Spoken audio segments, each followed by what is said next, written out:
Ebe anyị nụ anụ ụnụ alụkachi na-ekono sikwapụ ha kụnụ lue nọnye na izu ni na ọmụmụ nke asụsụ anyị.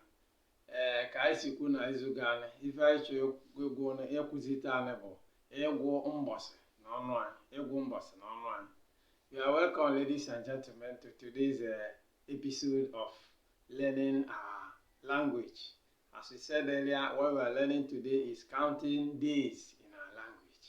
There are various ways we count days in our language. For instance, we have the 7-day week. We have the 4-day week. We have the 4-day week. We have the 28-day month. 28-day month. We have the 30-day month. That's the English calendar, the Gregorian calendar. We have the 30-day month. We have the 365-day year. We have the 365-day year. These are the various ways we count our days in our language. We also count our days backwards, up to 30 days behind, up to 100 days and more behind. We also count ahead, up to 100 days ahead.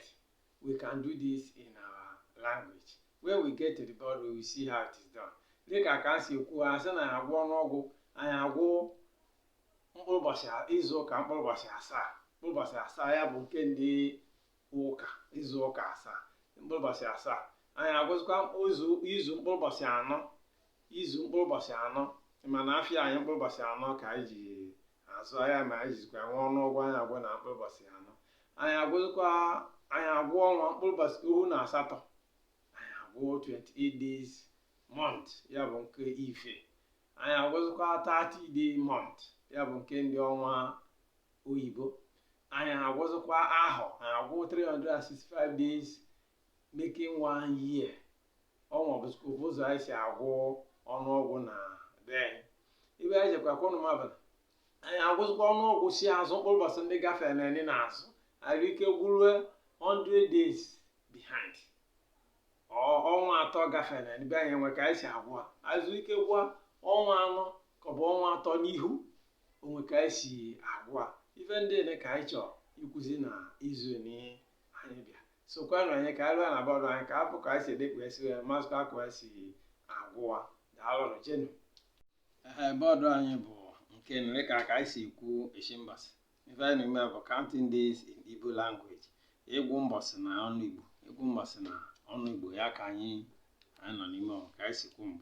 Anyị ekwusikwa na anyị kpokọma mbọsị ọnụ a with groups of days. Ka anyị si gwa mbụ izu ụka 7-day week. Izu afịa 4-day week. Izu ọnwa ife bụ 28 days. Izu ọnwa oyibo 30 days. Izu ahọ ya bụ 365 days ka anyị si kwu ya na mbụ. Anyị kwuzikwa na iru ike gwụ mbọsị si ihu, iru ike gwụ mbọsị si azụ. N'ime ebe anyị achọpụ ha ka anyị si ememe.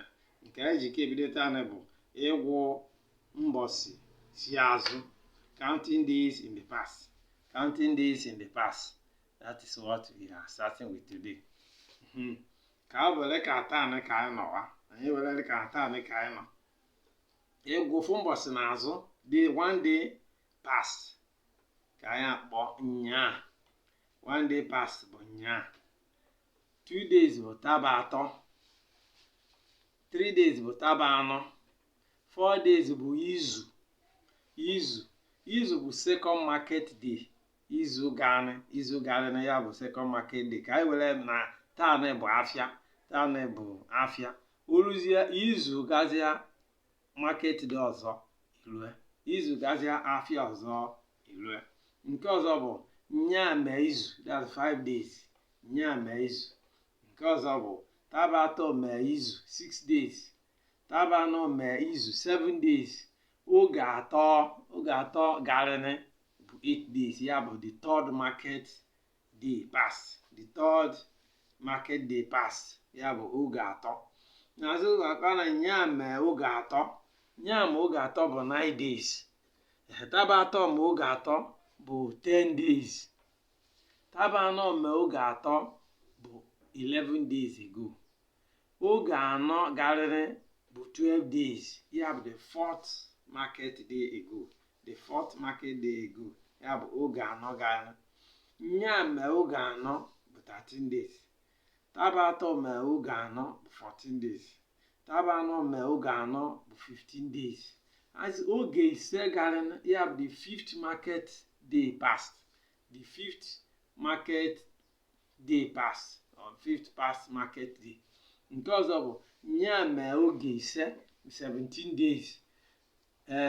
Taba atọ mee oge ise mee 18 days. Taba anọ mee oge ise bụ 19 days.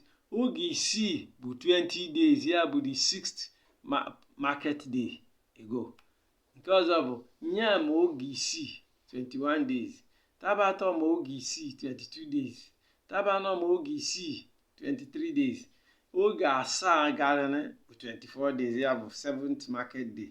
Nya mee oge asaa 25 days. Taba atọ mee oge asaa 26 days. Taba anọ mee oge asaa 27 days. Oge asatọ, ya bụ 28 days, the eighth day passed, the eighth market day. Nya mee oge asatọ 29 days. Taba atọ mee oge asatọ 30 days. Nke ọzọ bụ taba anọ mee oge asatọ 31 days.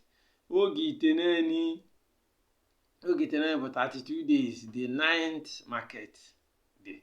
Nya mee oge itenaini 33 days. Taba atọ mee oge itenaini 34 days. Taba anọ mee oge itenaini 35 days. Oge iri, ya bụ 36 days. 36 days inwe the 10th market day. Nya mee oge iri 37 days. Taba atọ mee oge iri 38 days. Taba anọ mee oge iri 39 days. Oge iri na ofu garịrị, ya bụ 40 days, 11th market day. Oge iri na ofu garịrị. Then nya mee oge iri na ofu 41 days.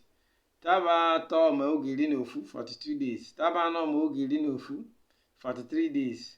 Oge iri na abụọ, ya bụ the 12th market day, 44 days. 44 days, oge iri na abụọ. Nya mee oge iri na abụọ 45 days.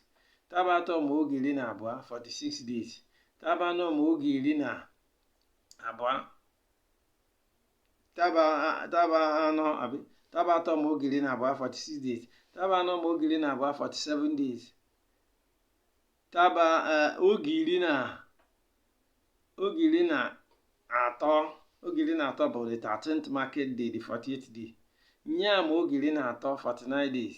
Taba atọ mee oge iri na atọ 50 days. Taba anọ mee oge iri na atọ 51 days. Oge iri na anọ 14 market day, 52 days. Nya mee oge iri na anọ 53 days. Taba atọ mee oge iri na anọ 54 days. Taba anọ mee oge iri na anọ 55 days. Oge iri na isii garịrị, 56 days, the 15th market day. Oge iri na ise garịrị. Nya mee oge iri na ise 57. Taba atọ mee oge iri na ise 58. Taba anọ mee oge iri na ise 59. Oge iri na isii, ya bụ 60 days, ya bụ the 16th market day. Nya mee oge iri na isii 61 days. Taba atọ mee oge iri na isii 62 days. Taba anọ mee oge iri na isii 63 days. Oge iri na asaa garịrị, ya bụ 64 days, 17th market day. Nya mee oge iri na asaa 65 days ago. Taba atọ mee oge iri na asaa garịrị, 66 days ago. Taba anọ mee oge iri na asaa 67 days ago. Oge iri na asatọ garịrị, ya bụ 68 days, 18th market day passed. Nya mee oge iri na asatọ 69 days. Taba atọ mee oge iri na asatọ 70 days. Taba anọ mee oge iri na asatọ 71 days. Oge iri na itenaini, that is 72 days, 19th market day. Nya mee oge iri na itenaini 73 days.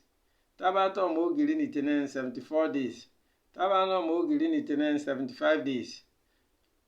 Nke ọzọ bụ oge ohu, or 76 days, 20th market day. Oge ohu garịrị, or ọgwụ mbọsị garịrị. Nke ọzọ nya mee oge oge ohu 77th day. Taba atọ ma oge ohu 78 days. Taba anọ ma oge ohu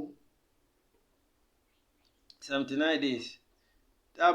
Oge ohu na ofu gan, that's 80 days, the 21st market day. Enwe ọzọ nya ma oge ohu na ofu 81 days. Taba atọ ma oge ohu na ofu 82 days. Taba anọ ma oge ohu na ofu 83 days.